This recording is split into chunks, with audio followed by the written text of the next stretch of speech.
बात कोई 3-4 साल पुरानी है। मैं अमेरिका में था और उस वक्त एक महिला, वाइट महिला, एक टी शर्ट पहनकर न्यूयॉर्क की सड़कों पर चल रही थी और उस टी शर्ट पर लिखा था, तुमसे ना हो पाएगा। मुझसे रहा नहीं गया तो मैंने महिला से पूछा, why have you got this Hindi motive written on your T shirt? जवाब सुन के मैं हैरान रह गया। सबसे पहले तो महिला ने हिंदी भाषा का इस्तेमाल किया, कहा कि उन सब समझदार भारतीयों के लिए है जो कोशिश करते हैं एक गोरी महिला को अपनी तरफ आकर्षित करने के लिए। तुमसे ना हो पाएगा। आज मुझे क्यों आया ये बात क्या याद, कमला हैरिस और डोनाल्ड ट्रंप की इस कमरतोड़ लड़ाई में कि कौन राष्ट्रपति बनेगा, मुझे ऐसा लगता है कि कमला हैरिस के लिए यह कहना मुनासिब है आज कि कमला जी, तुमसे ना हो पाएगा। आखिरकार क्या वजह है कि मैं हफ्ते भर पहले, जब अमेरिका मतदान की पूरी तैयारी कर रहा है और हफ्ते भर के अंदर में मतदान होना है, तो ये बात आपके सामने रख रहा हूं। सबसे पहले तो कमला हैरिस को आज इस बात की चिंता करनी पड़ेगी कि अमेरिका के जो मेल वोटर्स हैं वो आज इनसे डरे हुए क्यों हैं, बिदके हुए क्यों हैं। यही सबसे बड़ी दिक्कत है आज कमला हैरिस के साथ, जो अपने एक कॉलीग के साथ वो एक रेस्टोरेंट में, एक बार में बात कर रही थी और वहां पर किसी माइक में उनकी आवाज पकड़ गई। वो ये कह रही थी कि I fear the backlash from US males the most. आखिरकार ऐसा क्या हुआ है साहब? हुआ यह है कि अचानक से अमेरिका के पुरुषों में एक जागरूकता आई है कि क्या हम एक अश्वेत नारी, उसे अमेरिका का राष्ट्रपति पद देने को तैयार हैं। और इसे लेकर सिर्फ व्हाइट अमेरिकन्स में प्रॉब्लम नहीं है, ब्लैक अमेरिकन्स में भी, यहां तक कि एशियन अमेरिकन्स में भी फीमेल प्रेसिडेंट और उनके बहुत ही ठोस फेमिनिस्टिक आइडियाज को लेकर संशय है। अब इसकी एक और परिणति आपको बताता हूं। 2020 के मुकाबले भारतीय कम्युनिटी जो अमेरिका में रहती है वो सिर्फ 60% सपोर्ट दे रही है डेमोक्रेट्स यानी कि कमला हैरिस को।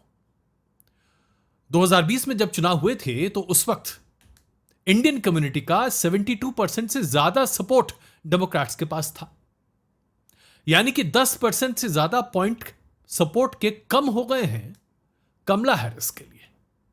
जबकि भारतीय मूल के लोगों को तो दरअसल खुशी होनी चाहिए थी कि भाई एक ऐसा व्यक्ति जिसका संबंध भारत से भी है वो अमेरिका का राष्ट्रपति बनने जा रहा है और उस दौड़ में है, लेकिन हो बिल्कुल उलट रहा है साहब।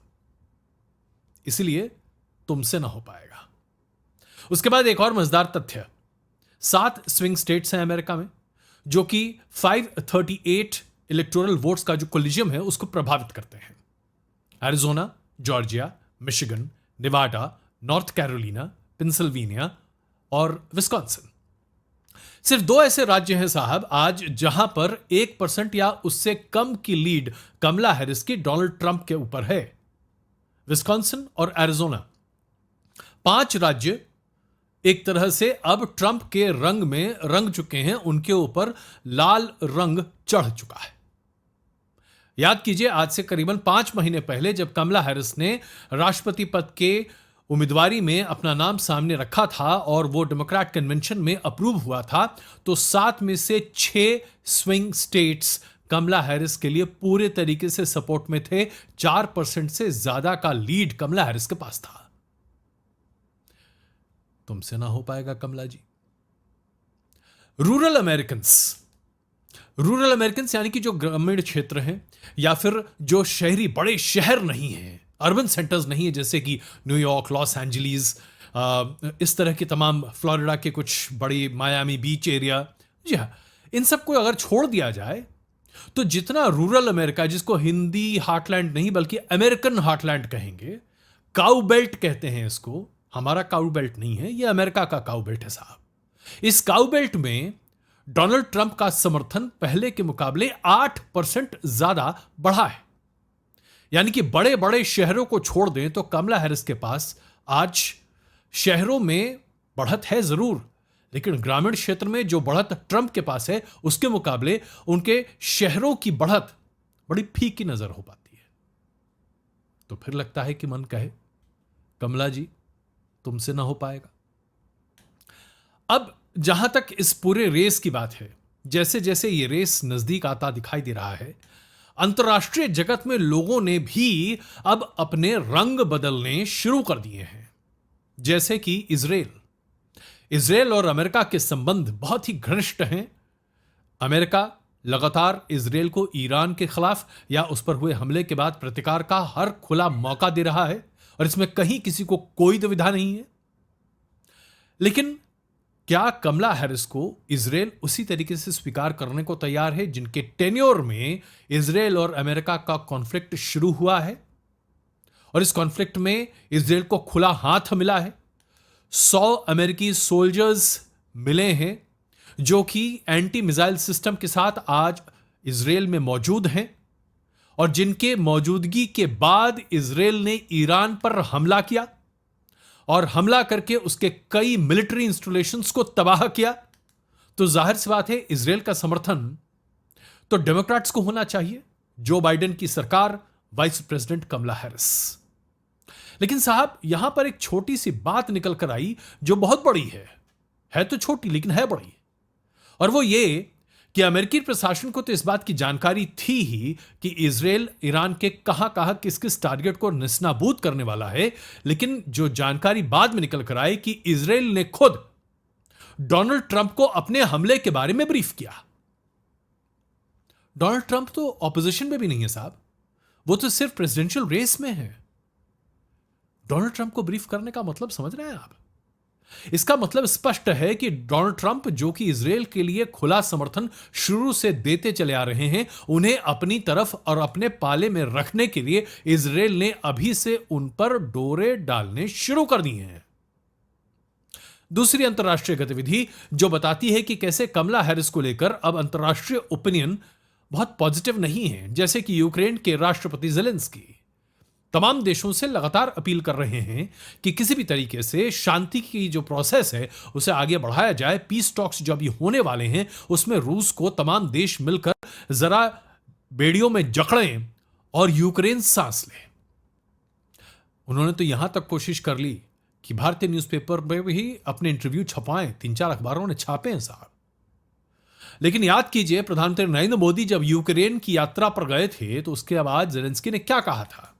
ज़ेलेंस्की ने कहा था कि India has to come clean, India has to face the fact that whether Russia is India's friend और India wants to broker peace and bring prosperity in Ukraine. आज वही ज़ेलेंस्की साहब पलटी मार रहे हैं और भारत के तमाम अखबारों को इंटरव्यू दे रहे हैं, क्योंकि अगर डोनाल्ड ट्रंप ड्राइविंग सीट पर आ गए तो यूक्रेन को कोई समर्थन नहीं मिलेगा, कोई एड नहीं मिलेगा, सब कुछ बहुत ही बुरी स्थिति में पहुंच जाएगी साहब। और ऐसे में तो अब यह स्थिति लगती दिख रही है कि क्या रूस के साथ अमेरिका के संबंध डोनाल्ड ट्रंप के जमाने की तरह एक बार फिर से अच्छे होने के आसार हैं, क्योंकि रूस बड़ा उत्साहित है। चीन जबकि डरा हुआ है, वो हर तरह से कोशिश कर रहा है कि किसी तरीके से उसका इकोनॉमिक रिवाइवल हो जाए। अपनी इकोनॉमी को किक स्टार्ट करने के लिए चीन ने बहुत सारी इंसेंटिव पॉलिटिक्स भी अभी सामने रखी है, इकोनॉमिक मेजर्स भी सामने रखे हैं ताकि भारतीय निवेश, अंतर्राष्ट्रीय निवेश चीन तक पहुंचे, एफआईआईज का निवेश। आपने वीडियो देखा होगा जिसमें हमने आपको बताया कि कैसे चीन में निवेश करने के लिए एफआईआईज भारत से पैसा निकाल रहे हैं बड़े पैमाने पर।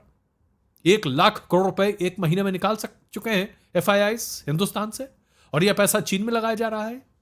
चीन ने भारत के साथ भी अपनी जो एक बहुत ही टफ स्टैंड थी लद्दाख के इंकर्जन को लेकर, उस पर भी सॉफ्टनेस सामने रखती है। यानी कि चीन को इस बात का अंदाजा है साहब कि अगर डोनाल्ड ट्रंप व्हाइट हाउस पहुंच गए, जिसके पहुंचने की संभावनाएं प्रबल होती दिख रही हैं, तो टैरिफ बैरियर्स बड़े हो जाएंगे। आइसोलेशनिस्ट पॉलिसी अपनाता हुआ अमेरिका चीन की कमर तोड़ सकता है, और इसीलिए चीन अब अपने आप को सुरक्षित करने में लगा हुआ है। अब इन सब से क्या निकल कर आ रहा है? एक बार फिर मन कहता है कहीं कमला जी तुमसे ना हो पाएगा, क्योंकि दुनिया मान रही है कि ट्रंप जीतने के कगार पर खड़े हैं। अगर मैं डोमेस्टिक पॉलिटिक्स की बात करूं तो बड़ी ही मजेदार पॉलिटिक्स अभी अमेरिका में चल रही है, और तमाम अमेरिकन अखबार इस बात से पटे हुए हैं कि इस तरह के डोमेस्टिक पॉलिटिक्स आज तक अमेरिका में देखने को नहीं मिली है। बड़ी विकट स्थिति है साहब। जरा सोचिए, दो अखबार हैं जिन्होंने इस बात पर पूरी स्पष्टता डाल दी है कि वो किसी भी राष्ट्रपति पद के उम्मीदवार पर अपनी मुहर नहीं लगाएंगे। वॉशिंगटन पोस्ट ने पहले ही कह दिया था, अब एलए टाइम्स ने भी कह दिया है, we will not select a presidential candidate. इसके बाद जो एबॉर्शन राइट्स की बात बढ़ चढ़कर कमला हैरिस और डेमोक्रेट्स कर रहे हैं, उसका बड़ा ही negative impact traditional white voter पर पड़ रहा है। यहां तक कि जितने कंजर्वेटिव कैथोलिक वोटर्स हैं, महिलाएं खास करके, वो एबॉर्शन राइट्स को लेकर बहुत ही ज्यादा नाराज हैं कमला हैरिस और डेमोक्रेट्स से। कुल मिलाकर कमला हैरिस को अब महिलाओं की नाराजगी भी देखनी पड़ रही है, जिसकी उम्मीद उन्हें नहीं थी।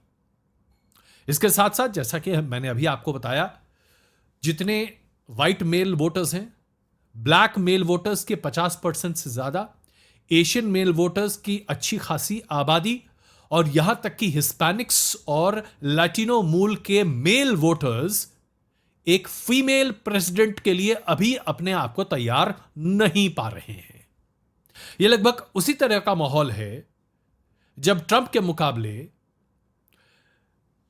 क्लिंटन खड़ी थी, हिलरी क्लिंटन। और हिलरी क्लिंटन चुनाव जीतते जीतते हार गई। लोकप्रिय वोट तो जीती, लेकिन इलेक्टोरल कॉलेज में हार गई। वही स्थिति अब धीरे धीरे कमला हैरिस के ऊपर भी प्ले कर रही है। उसके बाद महंगाई तो साहब है ही। अब महंगाई की वजह से यह स्थिति है कि 100% के आसपास खाने पीने की चीजों की कीमतें बढ़ चुकी हैं 2020, जबकि डोनाल्ड ट्रंप ने सत्ता छोड़ी थी, वहां से लेकर 2024 के बीच में। तो जो लोअर इनकम ग्रुप्स हैं, वहां पर त्राहिमाम है, और इस इनकम ग्रुप में सबसे ज्यादा काम पर बाहर निकलती हैं महिलाएं। वही घर में खाने का इंतजाम करती हैं, बड़ी जिम्मेदारी उनकी होती है, और यह महिलाएं महंगाई से त्रस्त हैं। दो लड़ाइयां चल रही हैं, दोनों की दोनों लड़ाइयां जो बाइडेन, जो कि राष्ट्रपति हैं, उनके टेन्योर में शुरू हुई है। इन लड़ाइयों पर नकेल कस पाने में जो बाइडेन काफी नाकाम दिखाई दे रहे हैं। इसका खामियाजा कमला हैरिस को झेलना पड़ रहा है। लोगों का गुस्सा इन्फ्लेशन को लेकर, कॉस्ट ऑफ लिविंग को लेकर, कॉस्ट ऑफ हाउसिंग को लेकर, इंटरेस्ट रेट हाई होने को लेकर, यह सब जो बाइडेन के ऊपर गुस्सा है, यह भी कमला हैरिस के ऊपर आता हुआ दिखाई दे रहा है। ऐसा नहीं है कि ट्रंप की नीतियों के लिए लोग बड़े खुश हैं, लेकिन ट्रंप जो बार बार यह कहते हैं कि वो टैक्स कट्स को लेकर सामने आएंगे, इससे lower middle class, middle middle class और अपर मिडिल क्लास तीनों बहुत खुश हैं अमेरिका में कि भाई कहीं से राहत तो मिलेगी। तो कुल मिलाकर देखा जाए तो अभी स्थिति बड़ी ही फ्लूइड है, लेकिन फिर भी मन कह रहा है कमला जी तुमसे ना हो पाएगा। अब देखिए ना, बराक ओबामा, मिशेल ओबामा कितने बड़े पैमाने पर कैंपेन कर रहे हैं कमला हैरिस के लिए, हर मंच पर सामने आते दिखाई दे रहे हैं। इस तरह का खुला कैंपेन तो उन्होंने जो बाइडेन के लिए भी नहीं किया था और हिलरी क्लिंटन के लिए किया था, लेकिन वैसा नहीं था। लेकिन क्या आप जानते हैं कि आज ब्लैक अमेरिकन बराक ओबामा और मिशेल ओबामा के इस खुले सपोर्ट की भी निंदा कर रहे हैं? और वो इसलिए क्योंकि राष्ट्रपति पद छोड़ने के बाद ओबामा परिवार इतना अमीर हो गया है, और उनकी ऑपुलेंस, उनका जो अमीरपन है, वो इतने बड़े पैमाने पर लोगों को दिखाई दे रहा है कि average black American, average Asians, जिन्होंने बड़े पैमाने पर लैटिनोज और हिस्पैनिक्स के साथ मिलकर बराक ओबामा को राष्ट्रपति बनाया था, वो आज उनसे जरा दूर छिटक गए हैं। उनको लगता है कि ये लोग अपने प्रिंसिपल्स, अपने आइडियोलॉजी से अलग हो गए हैं, ये बिक गए हैं, ये अमीर हो गए हैं, ये अमीर लोग हैं, ये अमीरों की बातें करते हैं, इनमें और रिपब्लिकन में कोई फर्क नहीं है। और ये जो एफ्लुएंस जो ओबामास की दिख रही है ना, ये नुकसान दे रही है कमला हैरिस को। बहुत जबरदस्त सेलिब्रिटी इंडोर्समेंट कमला हैरिस को मिला है। लिज टेलर इतनी मशहूर गायिका है, उन्होंने भी अपना समर्थन कमला हैरिस को दिया है, लेकिन यह सब कुछ नेगेटिव में जा रहा है। ऐसे ऐसे तमाम पॉप स्टार्स या बाकी लोग जो हमारे जमाने में कल्ट फिगर्स हुआ करते थे, आज वो सब लोग आगे आ रहे हैं। हॉलीवुड का एक बहुत बड़ा संप्रदाय है जो कि पूरी तरीके से कमला हैरिस के साथ है, लेकिन यह भी उनके लिए नेगेटिव जा रहा है। और सबसे बड़ी बात आज जो नेगेटिव कमला हैरिस के लिए जा रही है वो ये है कि एक जमाना हुआ करता था जब डोनेशंस के तौर पर कैंपेन पे जो पैसा पानी की तरह अमेरिका में बहाया जाता है, उसके लिए रिपब्लिकन्स को लोग कोसते थे, गालियां देते थे। लेकिन आज जिस अंदाज में, जिस पैमाने पर कमला हैरिस के पास डोनेशंस आए हैं, बिलियंस ऑफ डॉलर्स कैंपेन के डोनेशन के तौर पर, यह बताने लगा है कि कैसे कमला हैरिस को इंडस्ट्रीज बहुत सपोर्ट करती हैं और डेमोक्रेट वोटर्स इसे अच्छा नहीं मान रहे हैं। यह उल्टा हो गया उनके ऊपर। बिलियंस खर्च कर रही हैं कमला हैरिस, लेकिन नुकसान हो रहा है। तो फिर मन कहता है भाई कमला जी तुमसे ना हो पाएगा। और यही वजह है कि मुझे आज वो पुराना वाक्य याद आया जब मैंने एक वाइट लेडी को न्यूयॉर्क में वो टी शर्ट पहने देखा था, तुमसे ना हो पाएगा। अब एक आखिरी बात आपके सामने रखना चाहता हूं कि क्यों मैं मानता हूं कि कमला हैरिस से ना हो पाएगा। वो इसलिए क्योंकि ये जो billions of dollars Kamala Harris को मिला है डोनेशन के तौर पर उनके कैंपेन के लिए, उनके वीडियोस को अगर आप देखें तो वो भी कुछ ऐसी एक तस्वीर उकेरते हैं जहां पर वीडियो का नैरेटिव भी आम दर्शक को, आम वोटर को यह बताता है कि देखो मैं बताऊंगा कि तुम्हारे लिए क्या सही और क्या गलत है।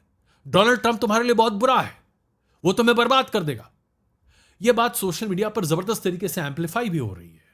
कई तरह के सपोर्टर सामने आ रहे हैं, कई बड़ी बड़ी सेलिब्रिटीज सामने आ रही हैं और ये सब बोल रहे हैं कि ट्रंप जो है ना वो डुबा देगा देश को, ट्रंप बर्बाद कर देगा देश को, ट्रंप ये, ट्रंप वो, ट्रंप ये। और जानते हैं क्या हो रहा है इसका बड़ा नेगेटिव इंपैक्ट हो रहा है। ठीक वैसे ही जैसे कि अगर आप दिल्ली के विधानसभा के चुनाव देख लीजिए साहब, भारतीय जनता पार्टी देश की नहीं दुनिया की सबसे बड़ी राजनीतिक दल है। सबसे ज्यादा मेंबर्स भारतीय जनता पार्टी के पास है। प्रधानमंत्री नरेंद्र मोदी का स्टेचर, उनका जो प्रभाव है, अरविंद केजरीवाल उनके सामने टिकते नहीं है। लेकिन जब प्रधानमंत्री कैंपेन करने के लिए उतरते हैं अरविंद केजरीवाल के खिलाफ, तो लोगों के दिमाग में मैसेज ये जाता है कि अरविंद केजरीवाल जो है वो विक्टिमाइज हो रहा है। एक बहुत बड़ा आदमी, एक बहुत बड़ी पार्टी, एक छोटी सी टुरपंजा पार्टी जो कि अभी खड़ी हुई है, उसको खत्म करने में लगी हुई है। तो सिंपैथी वोट किसके पास जाता है साहब? सिंपैथी वोट जाता है अरविंद केजरीवाल के पास। यही हाल आज डोनाल्ड ट्रंप के साथ हो रहा है। वहां पर एक सिंपैथी फैक्टर डेवलप हो रही है। इसको कहते हैं reverse action, backlash, reverse polarisation, जो भारतीय जनता पार्टी ने हरियाणा में इस्तेमाल किया, वही आज ट्रंप साहब के फेवर में अमेरिका में होता हुआ दिखाई दे रहा है। डोनाल्ड ट्रंप को लोग पसंद नहीं करते, ज्यादातर मानते हैं कि बड़बोला आदमी है, अय्याश है, हर तरह के गलत काम में लिप्त है, अमेरिका की भलाई देखा ना देखे लेकिन उसकी पॉलिसी ठीक ठाक हो सकती है, मतलब बहुत अच्छा लोग नहीं मानते व्यक्तिगत तौर पर। लेकिन उसको इतना विक्टिमाइज करके उतना डेविल जैसा बनाया जा रहा है कि लोग कहते हैं भाई ये डेविल इतना हो ही नहीं सकता। लोग इसको ना जानबूझ के बदनाम कर रहे हैं क्योंकि कोई इसको आगे बढ़ते हुए देखना नहीं चाहता। तो ये सिंपैथी फैक्टर भी ट्रंप साहब के साथ हो रहा है। यानी कि इतनी बड़ी मेगा पब्लिसिटी कमला हैरिस कर रही हैं अपने डोनेशंस के दम पर। पहले तो डोनेशन मिलना उनके खिलाफ जा रहा है और उसके बाद मेगा पब्लिसिटी जो है वो तो पूरे तरीके से कमला हैरिस के खिलाफ एक रिवर्स ओपिनियन बनाता हुआ दिखाई दे रहा है। कुल मिलाकर मैं अपनी इस पूरी लबोलवाब को यहीं लाकर खत्म करूंगा। कमला जी, अभी जहां पर स्थिति है मुझे तो नहीं लगता कि आपसे हो पाएगा। कमला जी, तुमसे ना हो पाएगा।